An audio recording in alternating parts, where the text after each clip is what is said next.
Hello dear students, it's time for a social science class, and in the last class I had not shared the video but I had sent you the PDF for the exercises, and now we'll be starting a new chapter. This chapter is from the part of history and it is chapter number 5, In Search of Peace, Buddha and Mahavir. So let's start this chapter. In 6th century BC, important reforms were done in social and religious sectors in India. In 6th century, some of the reformers worked against social evils that had entered social and religious areas. Along with, they also worked for removal of social inequality and immoralities. Gautam Buddha and Mahavir Swami are the main ones. We will try to understand the life of Gautam Buddha and Mahavir Swami, their pursuit, and humanity established by them. So, in history, if you remember previously, we had started about the India, like what was the political system and how was the country then. And that was also from 6th BC. So, here also we are talking about the same time where there were various immoralities and there was social inequality. And the society and even religions had some kind of evil practices. So at that time, various reforms were being taken. Reforms means changes. And who were the main reformers? They were Gautam Buddha and Mahavir Swami. So we'll be studying about their life, their pursuit. Pursuit means what kind of efforts they did, what was their journey, and the humanity established by them. Humanity, what kind of changes they brought in the society, what were they preaching. We will study all this thing, so one by one. Right now we will start about the life and journey, the preachings of Gautam Buddha. Gautam Buddha. Well, earlier also I have told that in English they have that A is added.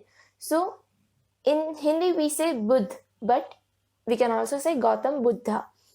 We obtain a lot of information about Gautam Buddha and Buddhism from Jatak Katha and Buddhist texts Tripitaka, Sukta Pitaka, Vinay Pitak, and Abhidham Pitak.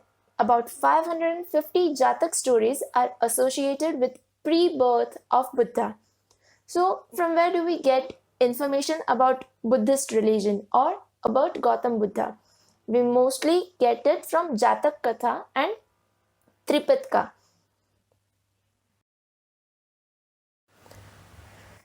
Jatak Katha. Katha means tales or stories. So Jatak Katha are the stories which have the moral. They are about animals, but still they have human beings and animals, but they have the lessons, the preachings by Gautam Buddha. And the Tripitaka. Tripitaka basically means 3 baskets, and those are of Vinay, Sutra, and Abhidharma, Dharma or Dham. So, as the Hinduism sacred book or sacred text is the Bhagavad Gita, for the Islam we have the Quran. Same way for Buddhist religion, for the Buddhism, their holy book is the Tripitaka. And from this we get to know about Gautam Buddha and about Buddhism. Now let's start about the life of Gautam Buddha. There was a kingdom called Kapilvastu in the foothills of the Himalayas while going towards Nepal. The Kshatriyas of Kapilvastu were called Shakyas. It was a republic. Students, in the 4th chapter we studied about the kingdoms, whether they were republics or they had the monarchy. So even in that we also studied about the Shakyas and Kapilvastu. It was a kingdom and the head of that republic was Shuddhodhan. Mayadevi was wife of Shuddhodhan. Gautam Buddha was born in house of Shuddhodhan and Mayadevi in 566 BC. His childhood name was Siddharth. After a few days of his birth, his mother Mayadevi died. Therefore, he was nurtured by Gautami Mahaprajapati, who was his foster mother. Foster mother means daima, like who is not your birth mother, but still who takes care like a mother.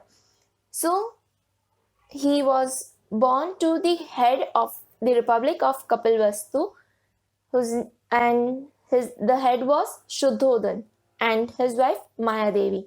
And the name before Gautam Buddha, his childhood name was Siddharth. From young age, Siddharth was associated with education and knowledge. Next to Kapilvastu, there was a monastery of a saint named Alarakalam. Alarakalam was his guru.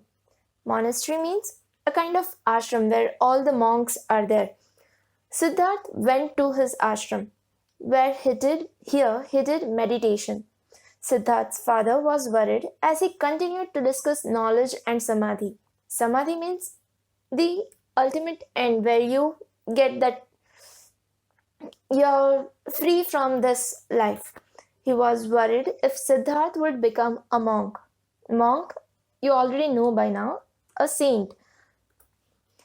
Siddharth was married at a young age. His wife's name was Yashodhara. He also had a son named Rahul.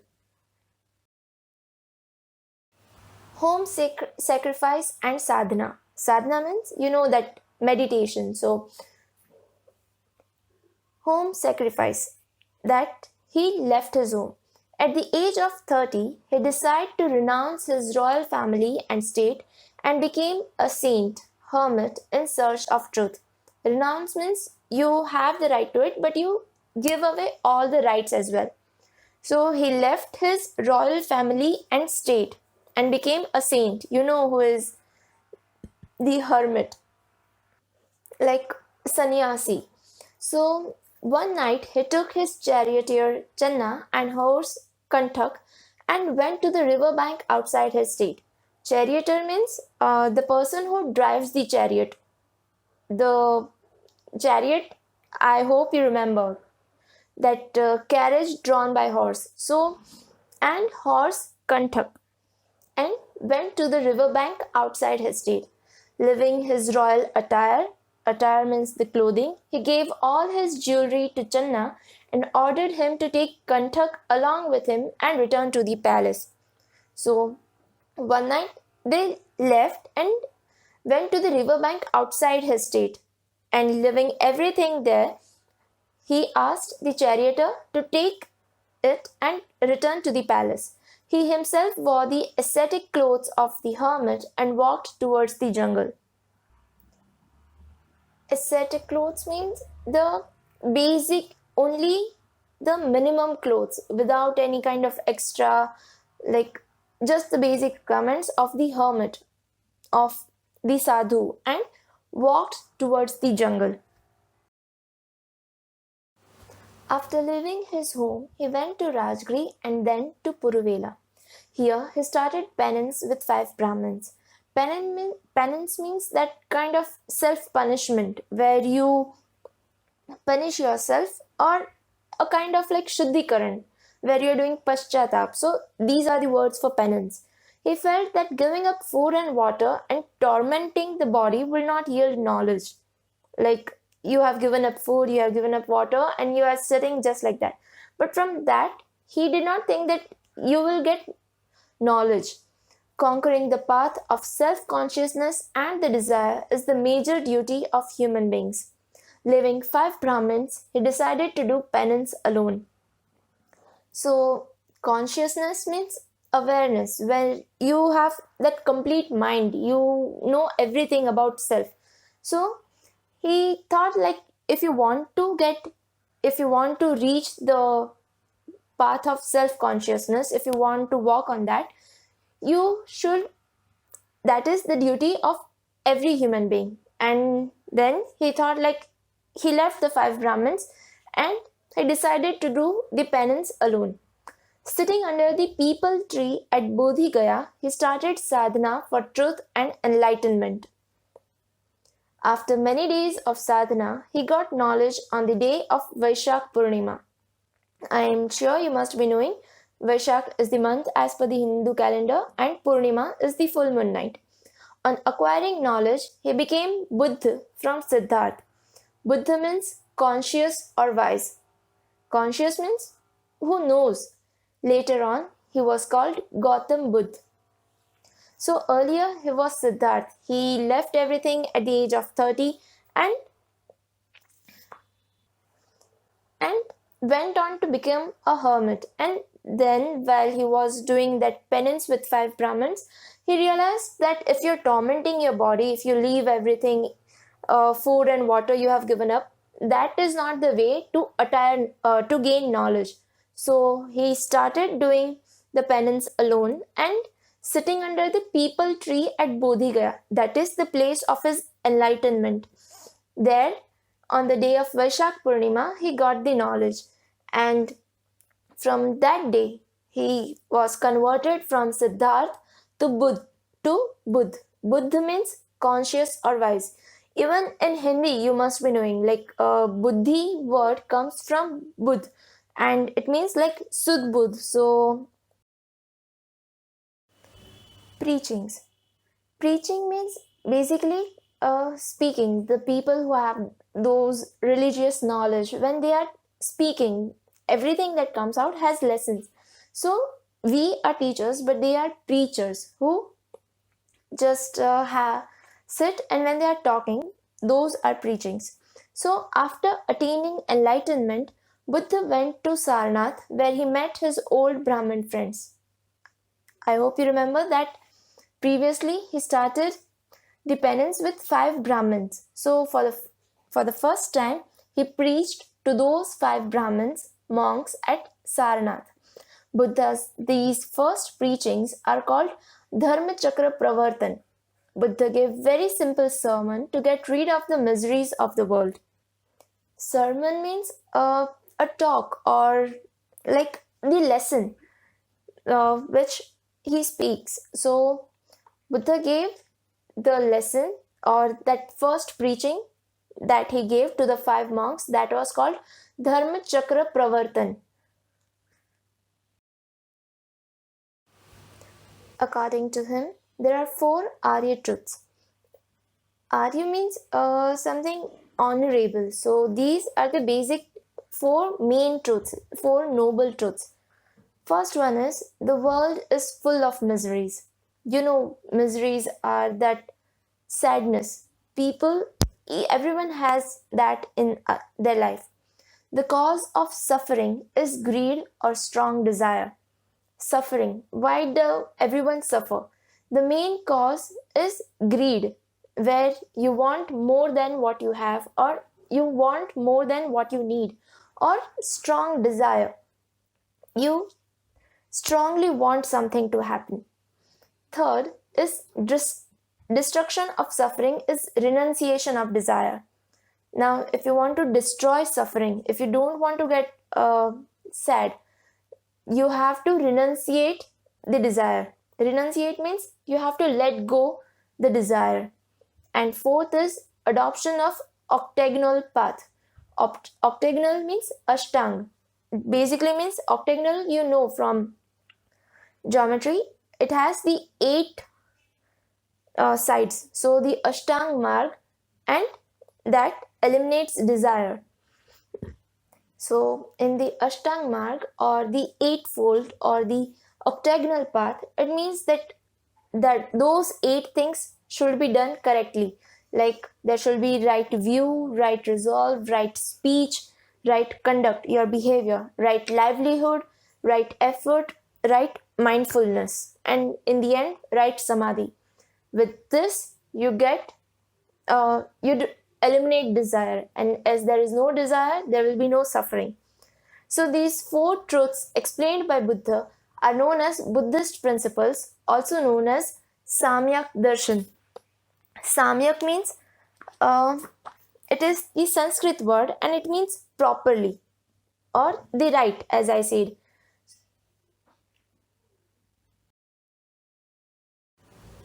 Buddha as a great reformer. Buddha was a great religious and social reformer. He worked lifelong to eliminate the pollutants in religion and society. He had many disciples. Many kings and states were encouraged by his human religion. He did the following reforms. Now, about Gautam Buddha, we know that he did so many things and he got the enlightenment. But after getting that knowledge, he spread that in the society. He was a religious and social reformer. Reformer improved the societies. They changed it. They reformed it. So he made the changes in the religions and the society. And he worked lifelong to eliminate the pollutants. Pollutants, are the things that pollute the religion or the society here. And he had many disciples. Disciples are the bhakt. So he did the following reforms. Let's study what did he change. First, denial of God and soul. Denial means you deny, you do not accept. Buddha denied God and soul and gave importance to karmaism. Karmaism, like it's mixed of karma and it is converted. Like karma means your deeds, your work, what you do. So Buddha said that there is no God and there is no soul, but your deeds, your work is more important. According to him, if there was God, sorrows will not have been there. Instead of indulging in welfare of soul, one should live a virtuous life in the present. Like if you think you do this, your soul will benefit when it goes to heaven. But instead of doing all that for the soul, you should live a virtuous life. Virtuous means which has all the virtues, the right life, the moral life in the present. Today, you have to do something good, and you do not have to do something to what will happen to your soul. So basically, it was like everything according to Buddha, that there is no God and there is no soul, but everything is dependent on your karma. Opposition to rituals. He opposed rituals performed in Hinduism and the sacrifice of animals in the yagnas. Yagna are the holy fire which are performed to please gods, and in that there were various kinds of sacrifices. The Brahmins were doing the pujas and all, but there was also sacrifice of animals. So he opposed that which was going on in the Hinduism. He said that non-violence is the highest value. Non-violence means, you know what is violence. It is hinsa, when you are harming the other person or the other animal. So that should not be there. That non-violence was the highest value. The greatest duty of all human beings is to treat animals non-violently. Opposition of discrimination of high and low. At this time, Hinduism was divided into four varnas. Varnas means class, or so there were the four varnas of Brahmin, Kshatriya, Vaishya, and Shudra. Brahmin, the educated class; Kshatriya, the warriors; Vaishya, the traders; and Shudra were the last, or the slave class, which was working under these. They were helping this. So Buddha opposed this Varna system. He said, being born in a high family does not make anyone great. He becomes great by his deeds, by his conscience, by following the path of truth and nonviolence. He highly opposed the discrimination of high and low prevailing in the society. Now, you guys know that just because your parents had the knowledge does not mean that even you will have that knowledge or you will be as good as them. So, for that, you need to do good deeds. You should have a clear conscience. Your mind should be that clear, and you should follow the path of truth and non-violence. So, we become great by our deeds, and he opposed this discrimination of high and low, which was there during that time in the society. Importance of women. Buddha gave equal importance to women as to men. He said that the path of Nirvana is not only for men, women can also achieve Nirvana through sadhana and duty. So, he, I mean, even nowadays we know that there is difference between men and women, what kind of treatment women get. Now, imagine the situation during the 6th century BC. Even at that time, Buddha gave equal importance to women as to men. And he said that the path of Nirvana. Now, Nirvana is like moksha. It's the feeling, it's the ultimate goal. It is the state where there is no suffering, there is no desire, there is no sense of self. And we are free from the cycle of death and rebirth. That is the Nirvana or the moksha. So, Buddha said that even women can achieve nirvana through sadhana and duty. Sadhana, I know, it means that sadhana means like meditation. So, through that, even women can achieve nirvana. Nirvana, the ultimate goal, the last phase. Buddha attained enlightenment in the shadow of Bodhi tree on Vaishak Purnima. By acquiring knowledge, Buddha continued reforming society and religion in India. He led many people towards righteous path. Giving preaching of truth and non-violence, he opposed eating of non-vegetarian food and high and low discrimination. He died at the age of 80 years in Kushinara and attained Nirvana, but his ideas and religion is still alive in the world. So, Nirvana, the moksha, mukti. Now, we know that he attained enlightenment in the shadow of Bodhi tree. Well, we studied people tree, but Bodhi tree on Vaishak Purnima. And after getting that knowledge, he didn't just keep it with himself, but he spread it around. He reformed the society and religion. He led many people toward the correct path. He showed them the correct path. All kinds of people, not just normal villagers, but kings and all, even the bandits, like the luteras. He showed them the right path. And by giving the preaching, by teaching them about truth and non-violence, he opposed eating of non-vegetarian food. During that time, even nowadays we know not only people of certain caste, but even royal people like kings and all, they also ate non-vegetarian food, but he opposed it. And the Varna system, he tried to remove that as well. He died at the age of 80 years. At 30, he was living the normal life, but after 30, he left all that.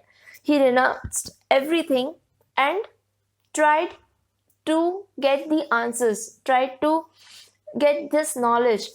And when he got it, when he got enlightened, after that, he continued for the next 50 years. He did reformation of the society.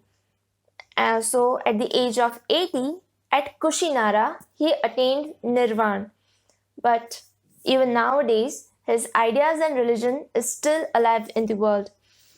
There are various people in Asia. We can see not only India, but the region above, like China, Tibet. Tibetans are mostly following the Dalai Lama, but still, there are people in China, Tibet, Thailand, Singapore, or Malaysia, Sri Lanka. These are the regions, and even people who have went to the other countries have carried this religion with them, and they believe in this idea.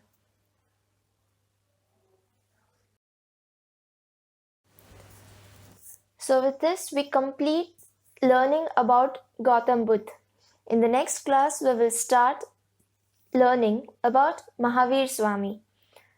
You can read everything from the textbook, and while you are on YouTube, you can also search for the life of Gautam Buddha, and you will get various movies like for kids or real life series. But as per your time and availability, you can watch either a 5 minute video or even a 1.5 hour movie. There are various videos about the Jatak tales as well, the Jatak Katha. So, all this you can study about Gautam Buddha and his preachings, what he taught to the world.